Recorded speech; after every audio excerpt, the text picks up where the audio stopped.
Hello दोस्तों, कैसे हैं आप सब। हाई स्कूल में हम पढ़ रहे थे प्रकाश का परावर्तन, और उसमें हमने प्रकाश का परावर्तन क्या है और प्रकाश के परावर्तन के नियम क्या हैं, ये चीजें हमने पढ़ ली थी। आज हम पढ़ेंगे मिरर के बारे में। जो लोग चैनल पर नए हैं वो जाकर के चैनल पर पुरानी वीडियो देखें, उसके बाद ही यहाँ से शुरू करें, तभी समझ में आएगा। तो देखिए, मिरर क्या होता है। जहां से प्रकाश का अधिकांश भाग परावर्तित हो जाए। अधिकांश भाग मतलब अधिकांश भाग क्यों कहा? क्या संपूर्ण भाग प्रकाश का परावर्तित नहीं होगा? होगा, परंतु 100 का 100% नहीं। वो क्यों? देखिए, देखते हैं। जब प्रकाश किसी सतह पर गिरता है, अगर इसके दूसरी तरफ पेंट की गई होती है, तो जैसे ही इस पर गिरता है और जाता है दूसरी तरफ, तो इसका कुछ भाग अवशोषण हो जाता है, कुछ भाग का एब्जॉर्ब की घटना भी होती है। कुछ भाग एब्जॉर्ब हो जाता है इसका, कुछ रिफ्लेक्ट हो जाता है। यदि पेंट सही की गई है तो रिफ्रैक्शन नहीं होगा, वैसे रिफ्रैक्शन भी हो जाता है। 3 घटनाएं घटती हैं: अपवर्तन, अपवर्तन, परावर्तन, अवशोषण। तीनों घटनाएं होती हैं। हाँ, अगर कोई पृष्ठ परावर्तक पृष्ठ बना दिया गया है, नीचे से पेंट कर दी गई है, तो पेंट अगर ठीक ठाक की गई है तो प्रकाश का अपवर्तन तो नहीं होगा, परंतु अवशोषण फिर भी हो जाएगा। परंतु वो अवशोषण कितना होगा, इसकी तीव्रता में हल्का सा अंतर आएगा, परंतु वो आपको नग्न आंखों से दिखाई नहीं देगा। बगैर किसी यंत्र के आपको यहाँ में इस वाले प्रकाश में इस प्रकाश की तीव्रता में कोई अंतर दिखाई नहीं देगा। बहुत माइनर होता है, वो आप बड़े कक्षाओं में जाएंगे तो उसके बारे में अध्ययन करेंगे, अभी इसके बारे में जरूरी नहीं है। परंतु हमने ये इसीलिए कह देते हैं कि अधिकांश भाग परावर्तित हो जाए। ये 100 का 100% नहीं होता है, इसलिए आपको समझ में आ जाए, इसलिए मैंने समझाया था। तो 3 घटनाएं घटती हैं: प्रकाश का अपवर्तन, परावर्तन और अवशोषण। ये तीनों घटनाएं हमेशा होती हैं। हाँ, जहां पर परावर्तन हो रहा है वहां अपवर्तन और अवशोषण बहुत कम होगा, जहां अपवर्तन हो रहा है वहां अवशोषण और परावर्तन बहुत कम होगा, परंतु होगा जरूर। ये ऐसा संभव नहीं बिल्कुल, अगर अपवर्तन की घटना घट रही हो तो परावर्तन ना हो बिल्कुल, या अवशोषण ना हो, ऐसा संभव नहीं है। तो तो ऐसा पृष्ठ जिससे प्रकाश का परावर्तन हो जाए, अधिकांश भाग प्रकाश का अधिकांश भाग परावर्तित हो जाए, तो ऐसे पृष्ठ को हम क्या कहते हैं? मिरर। अब मिरर 2 प्रकार के होते हैं, कौन कौन से? एक तो है प्लेन मिरर, इन्हें कहते हैं समतल दर्पण।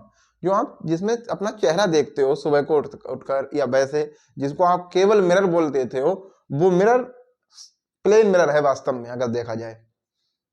2 प्रकार के होते हैं, प्लेन मिरर और स्पेरिकल मिरर। स्पेरिकल मिरर, अब देखिए, इसको हिंदी में कहते हैं गोलीय दर्पण। क्या कहते हैं? गोलीय दर्पण।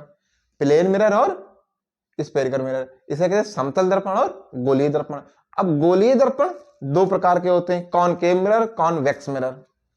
कॉनकेव मिरर और convex mirror. Concave mirror Hindi में क्या कहते हैं? अवतल दर्पण।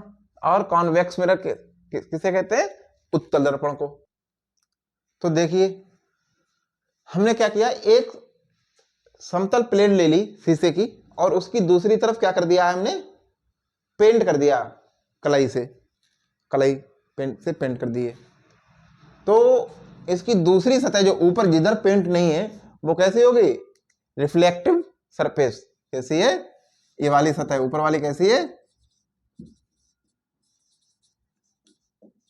Reflective surface. हिंदी में कहते हैं परावर्तक पृष्ठ, परावर्तक सतह,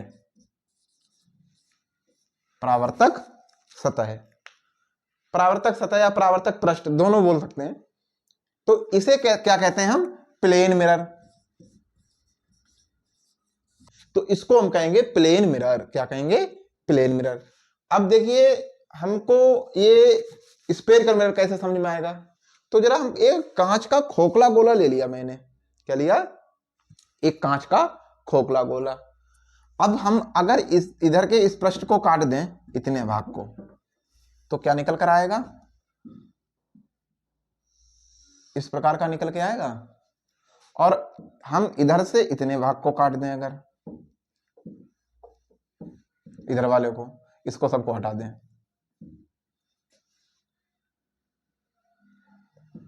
देखिए इसको दूर दूर कर दिया, वास्तव में जो एक ही गोले के भाग हैं, दोनों एक ही गोले के तो भाग हैं, बस इसको यहीं रहने दिया, इस वाले को हमने थोड़ा दूर कर दिया, इस वाले को थोड़ा दूर कर दिया। अब हमने क्या करना है, अभी इनमें कोई अंतर नहीं, इनको किसी को भी कॉन्वेक्स किसी को भी कॉनकेव बना सकते हैं, अभी इसमें कुछ नहीं है। अब देखना कब बनेंगे, यदि हम इसमें अंदर की तरफ पेंट करेंगे, अगर अंदर की तरफ जो भाग इसका दबा हुआ है उधर अगर पेंट करेंगे, और प्रकाश का तो जो परावर्तन होगा किस सतह से होगा, उभरी हुई सतह से।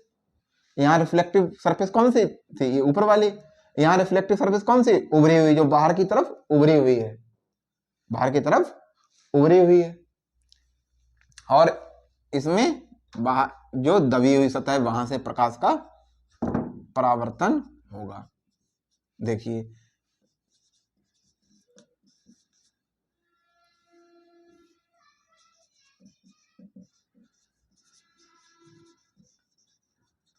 यहां पर जो इस तरफ की सतह है और यहां पर इस तरफ की सतह है, यहां से प्रकाश का परावर्तन होगा, यहां से इस तरफ से और यहां इस तरफ से। जहां जब हम प्रकाश को उभरी हुई सतह से परावर्तित करते हैं उसे कहते हैं कॉन्वेक्स। क्या कहते हैं, कॉन्वेक्स। इसे कहते हैं कॉनकेव, कॉनकेव मिरर।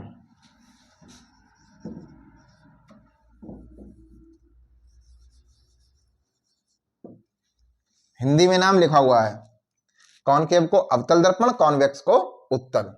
तो आपका ये कौन सा है, उत्तल, और ये अवतल। ये क्या है, अवतल दर्पण। तो ये उत्तल दर्पण और ये अवतल दर्पण। अब देखिए, तो उत्तल दर्पण किसे कहते हैं, जब हम किसी खोखले गोले के एक भाग को काट लेते हैं उसमें, और उसके अंदर की भाग तरफ, मतलब अंदर वाले भाग में, दबे हुए भाग में पेंट कर देते हैं, और परावर्तक पृष्ठ किसको बनाते हैं, रिफ्लेक्टिव सरफेस किसको बनाते हैं, उभरी हुई सतह को। तो हम उसे कहते हैं उत्तल दर्पण, कॉन्वेक्स मिरर। और जब हम उसके उभरे हुए भाग को, मीन्स जो बाहर वाला भाग है उस पर हम पेंट कर देते हैं, और जो अंदर का भाग था, दबा हुआ भाग, जो दबा हुआ, इसको हम परावर्तक पृष्ठ बनाते हैं, परावर्तक सतह बनाते हैं, तब इसे कहते हैं कॉनकेव मिरर, अवतल दर्पण। क्या कहते हैं, अवतल दर्पण। तो आइए देखते हैं हम कॉन्वेक्स और कॉनकेव मिरर से संबंधित कुछ पॉइंट जो कि बहुत महत्वपूर्ण है, इनको याद करना। जैसे पोल किसे कहते हैं, ध्रुव। अपर्चर किसे कहते हैं, हिंदी में कहते हैं द्वारक। सेंटर ऑफ कर्वेचर, वक्रता केंद्र किसे कहते हैं, रेडियस ऑफ कर्वेचर, वक्रता त्रिज्या किसे कहते हैं। प्रिंसिपल एक्सिस, मुख्य अक्ष किसे कहते हैं। फोकस, फोकस किसे कहते हैं, फोकस लेंथ, फोकस दूरी किसे कहते हैं। इसको हम फोकस या मेन फोकस भी कहते हैं, मुख्य फोकस एक ही बात है, ठीक। प्रिंसिपल फोकस कुछ भी कह सकते हैं, ज्यादातर हम फोकस ही बोल देते हैं। देखिए पोल किसे कहते हैं, तो जो हमने गोले को क्या एक भाग को काटा था, इसको या इसको, तो हमने जो इसको भाग को काटा है, तो इसके जहां से जो परावर्तन होगा प्रकाश का, जो परावर्तक पृष्ठ है, परावर्तक पृष्ठ के मध्य बिंदु को, परावर्तक पृष्ठ के मध्य बिंदु को, देखिए यहां पर है जी, इसमें देखिए यहां पर है, इसको हम ध्रुव कहते हैं, पोल कहते हैं, और इसे हम पी अक्षर से प्रदर्शित करते हैं, इसे हम पी अक्षर से दर्शाते हैं, पी अक्षर से। इसे हम क्या कहते हैं, ध्रुव, ध्रुव पोल। जो भी परावर्तक पृष्ठ है उसके मध्य बिंदु को, परावर्तक पृष्ठ के मध्य बिंदु को क्या कहते हैं, पोल, ध्रुव। अपर्चर किसे कहते हैं, द्वारक।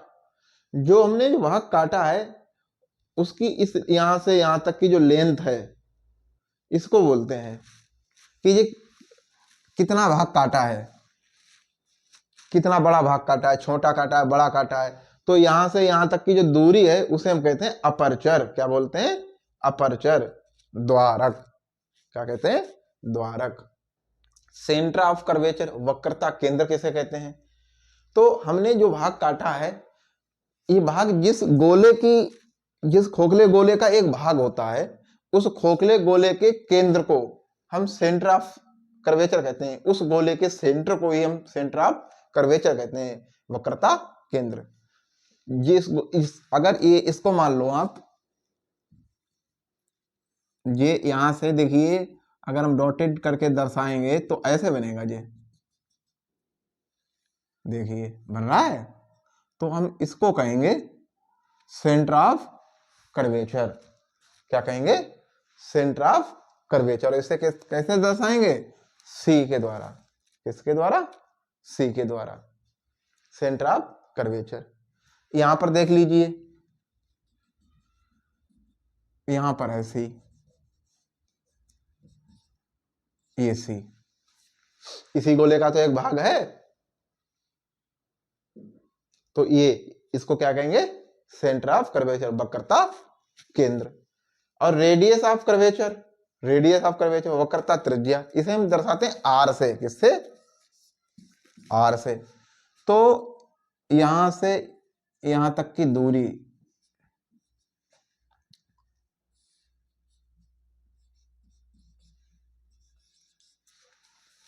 देखिए, पोल से सेंटर ऑफ कर्वेचर, पोल से सेंटर ऑफ कर्वेचर तक की जो दूरी है, उसको कहते हैं रेडियस ऑफ कर्वेचर। क्या कहते हैं? Radius of curvature.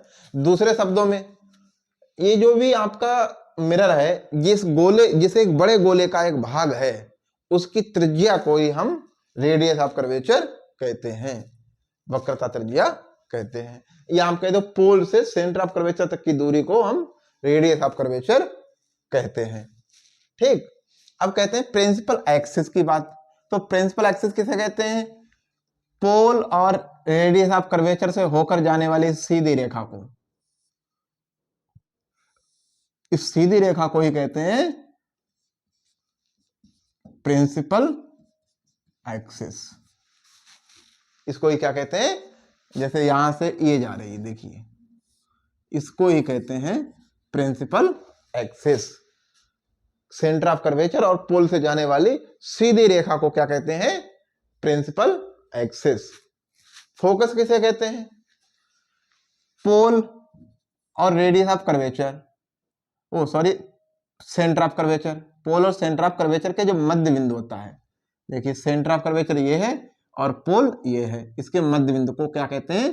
फोकस। क्या कहते हैं? फोकस। तो फोकस किसे कहते हैं?